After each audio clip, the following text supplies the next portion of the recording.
할렐루야. 다니엘 12장 말씀 함께 나누겠습니다. 다니엘 12장은 마지막 날에 대한 것이다 라고 예언하고 있습니다. 그래서 우리가 다니엘서 전체를 볼 때에 하나님께서 묵시로 주신 말씀이다, 이것을 또한 알 수가 있습니다.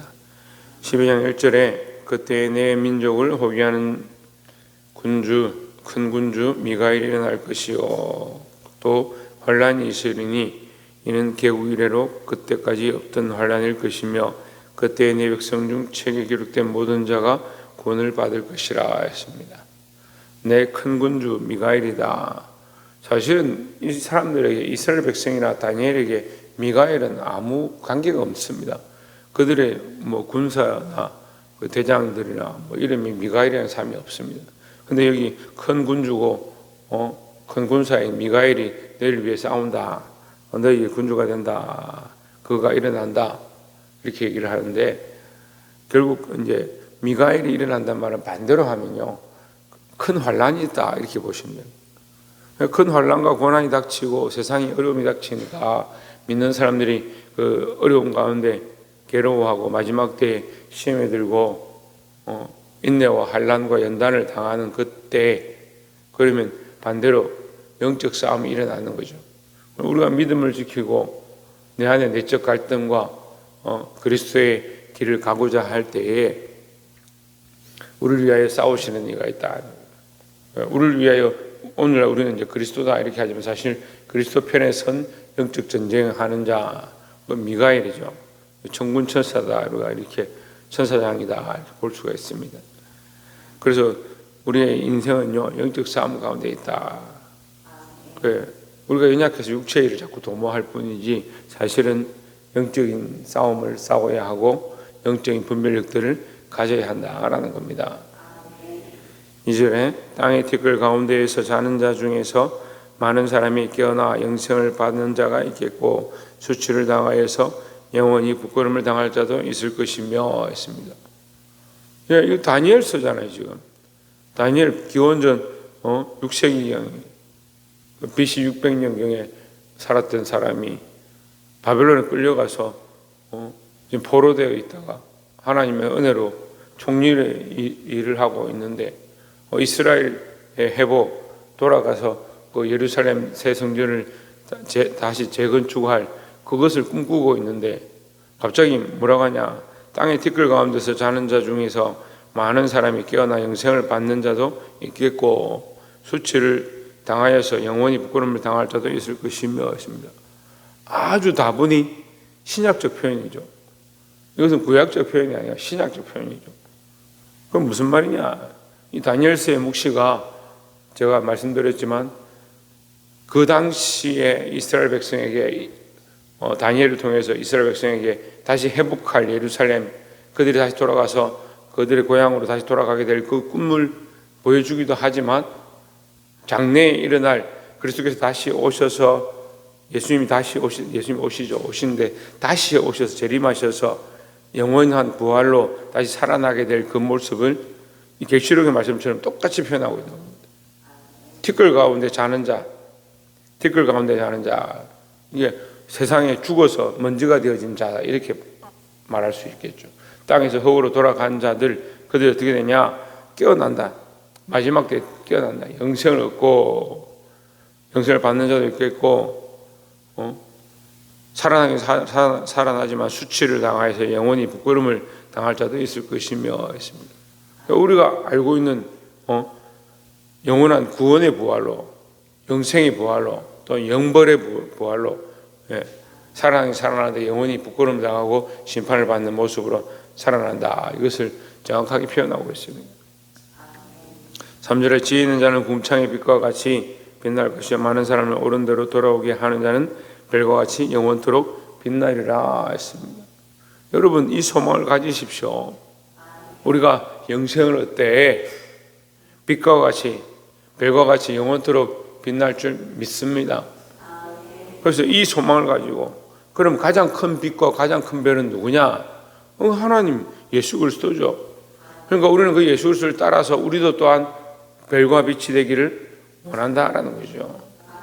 그리고 하늘의 소망을 가지고 이 땅에서 빛나고 이 땅에서 인정받고 이 땅에서 세상 사람들 앞에 스타처럼 나타나는 것을 바라는 것이 아니고 영원한 데 소망을 두고 하나님께서 더 영원토록 빛나게 하실, 잠시 이 땅에 인정받고 별처럼 빛나는 그것을 갈망하는 것이 아니고, 그러니까 우리가 사실은 어떻게 보면 헛된 일을 하고 있는 거예요. 믿음이 없이 이 땅의 것들을 바라보고 사람들에게 인정받는 것을 쫓아간다면 그건 헛된 일을 바라보고 있는 것이다.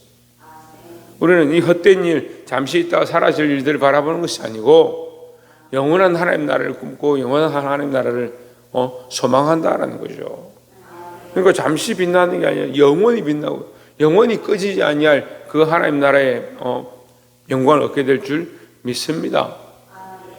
그러니까 이 지금 잠시 당하는 이 고난, 어려움은 아무것도 아니다라는 거죠.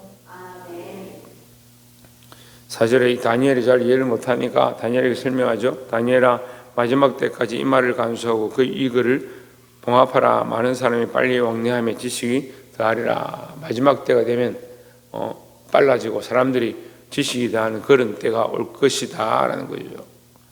그럼 그때가 언제냐? 마지막 때다. 7절에 내가 들은즉 그 세마포 옷을 입고 강물 위쪽에 있는 자가 자기의 좌우 손을 들어 하늘을 향하여 영원히 살아계신 이를 가리켜 맹세하여 이르되 반드시 한때 두때 반때를 지나서 성도의 권세가 다 깨지기까지이니 그렇게 되면 이 모든 일이 다 끝나리라 하더라 했습니다. 축복과 형통의 복의 말씀을 전하는 사람들은 이걸 잘 이해를 못합니다. 이 말씀은 뭐라고 하냐? 성도의 권세가 다 깨어지기까지다. 그럼 성도의 권세가 깨지는 게 뭐냐? 왜 많은 사람들이 이 권세가 깨어진다. 예수님이 십자가에서요 권세가 완전히 깨어져 버렸어요. 예수님의 권세를 가지고 있고 권리를 가지고 있고 자신의 어떤 능력을 끝까지 가지고 있었으면 십자가에 죽으심 그게 가능했겠습니까? 우리가 성도로서 이 세상 살아가는데 세상의 모든 권세를 다 내려놓고 하늘 소망을 바라볼 때까지 되어지는 거예요. 완전히 내려놓는다라는 거죠. 왜 이 쇠를 연단하면 쇠는 단단하고 변형되지 않는 것이 쇠의 본질이죠. 그걸 이제 권세를 알 수 있겠죠. 그런데 쇠를 불에 달구면 어떻게 돼요? 철을 불에 달구면 물렁물렁해지고 때리면 이게 변하기 시작하는 거예요. 철을 때린다고 변합니까? 우리 집에 칼을 갖다가 때리면 변합니까? 안 변하죠. 근데 불에 아주 달구지고 나면 어떻게 돼요? 때리면 때리는 모양대로 바뀌어 변질됩니다. 그 권세가 깨어지는 거죠. 우리가 이 세상 가운데 환난과 고난을 당해서 우리의 가진 권세가 깨어질 때까지, 심지어 어디까지 가냐? 죽기까지. 우리는 그럼 연약해서 죽기까지는 안 한다 해도 어디까지? 피 흘리기까지라도 믿음으로 싸워야 된다는 거죠. 그럼 마지막 때에 뭐가 필요하냐? 이 고난의 때가 있을 거고 환난의 때가 있을 거고 그 성도들의 권세, 믿음으로 살아가는데 이것이 깨어질 때가 있을 것인데 8절에 내가 듣고도 깨닫지 못한지라. 이게 잘 깨닫지 못하니까 10절에 얘기하는데 9절에 마지막 때까지 간수하라 했으니까 마지막 때에 일어날 일이죠. 10절에 보면 많은 사람이 연단을 받아 스스로 정결하게 하며 희게 할 것이나 했습니다. 뭐라고 합니까? 연단을 받는다. 욥기서를 통해서 우리가 보죠. 정금과 같이 그가 나를 단련하신 후에는 내가 정금과 같이 나오리라. 단련이 없으면 뭐가 안 된다? 정금이 되지 못한다. 단련이 없으면 변화되지 못한다라는 거죠. 그건 내 권세와 내 고집과 내 삶과 내가 바라보는 것들을 계속 가지고 있으면 이룰 수가 없다. 그래서 그냥 내가 가만히 예수 믿으니까 하늘 별과 같이 영원토록 빛날 것이다 이렇게 생각하고 있으면 안 돼요. 많은 사람을 옳은 대로 인도하고 앞에 조건 있잖아요. 지혜 있는 자, 많은 사람을 옳은 대로 인도하는 자. 그렇게 하려면 뭐가 있습니까? 환난과 고난이 닥치게 되어 있다라는 거죠. 그게 하나님의 원리이기도 하지만 한때와 두때와 반때가 반드시 지나야 되는데 그 의미가 뭐냐? 그 그게 며칠이냐? 사실 그런 고민보다 환난과 고난이 있을 건데 우리가 어떻게 하면 믿음을 지킬 것인가? 많은 사람이 연단을 받아 스스로 정결하게 하며 회개할 것이나 악한 사람은 악을 행하리니 악한 자는 아무것도 깨닫지 못하되 오직 지혜이 있는 자는 깨달으리라 했습니다. 뭐 한다? 깨닫는다. 우리 악한 자는 그대로 악하다. 다시 말하면 악한 자는 뭐 하지 않는다? 변하지 못한다. 변하지 못한다. 깨닫지 않으니까 변하지도 못한다. 악한 자는 뭐 하지 않는다? 연단하지 않는다. 그러니까 악한 자는 뭘 받지 않는다? 환난을 받을 이유가 없다라는 거죠. 그 세상과 타협하는데 무슨 환난이 있겠노? 세상에 우상 앞에 무릎 꿇는데 우상 앞에 무릎 꿇는데 무슨 연단이 필요하겠습니까?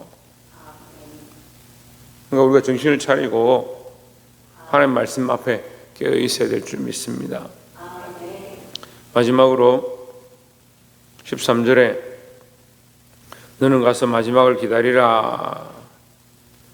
마지막을 기다린다는 말은 이 환난의 때를 기다린다. 이것보다 사실은 우리는 뭘 기다리냐? 주님이 다시 올 때를 기다리는 것이다 라는 거죠. 그래서 세상 사람들에게는 그 환난이 끝나는 그때가 심판의 부활을 부끄러움을 당하는 때지만 우리는 그 환난이 끝나는 때가 뭐냐? 구원 가운데 하나님의 은혜 가운데 들어가게 되는 소망의 날이 되니까 우리 마지막 때까지 믿음으로 기다려야 될 줄 믿습니다. 그럼 뭐라고 말합니까? 인내가 필요하다. 인내가 연단이 필요하다. 이는 내가 평안히 쉬다가 끝날에는 내 몫을 누릴 것임이라 했습니다. 반드시 뭐가 있다? 내 몫이 있다. 네가 평안히 쉬다가 평안히 쉬다라를 우리가 무슨 뜻인지 잘 이해할 수 없는데 다니엘이 잘 이해할 수 없는데 이게 평안히 쉬다가는 앞에 뭐요? 티끌 가운데 이렇게 연결됩니다. 2절에 땅의 티끌 가운데서 자는 자 중 땅의 티끌 가운데 평안히 쉬다가 이렇게 연결하면 되죠. 네가 땅의 티끌 가운데 평안히 쉬다가 땅의 티끌은 뭐냐? 이거 아담입니다.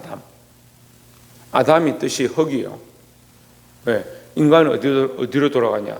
흙으로 돌아갑니다. 흙으로 창조되었으니까 흙으로 돌아갑니다. 먼지로 돌아가는 겁니다. 그러니까 티끌 가운데, 흙 가운데, 먼지 가운데 평안히 쉬다가 이건 뭐예요? 죽음을 얘기하는 거죠. 우리가 죽어서 땅에 묻혀 있다가 주님이 오실 때 어떻게 되냐? 많은 사람이 깨어나 영생을 받는 자가 많겠고 있겠고 우리가 영생을 받게 되어서 깨어날 것이다 라는 거죠. 그래서 우리가 이 소망을 가진 거예요. 반드시 영원한 구원이 있고 하늘의 별과 같이 빛나는 은혜가 있고 땅에 부끄러움을 당하는 자가 있을 것이다 라는 거죠. 그러니까 우리가 무엇을 소망해야 합니까? 하늘의 영원한 것들을 소망해야 될 줄 믿습니다. 그러니까 이 땅에 여러분 살아가면서 세상의 부유함과 즐거움을 쫓아가는 것이 아니고 환난과 고난과 연단과 어려움이 있을지라도 믿음으로 인내하시고 영원한 소망을 바라보고 사시기를 주의 이름으로 축원합니다. 기도하겠습니다.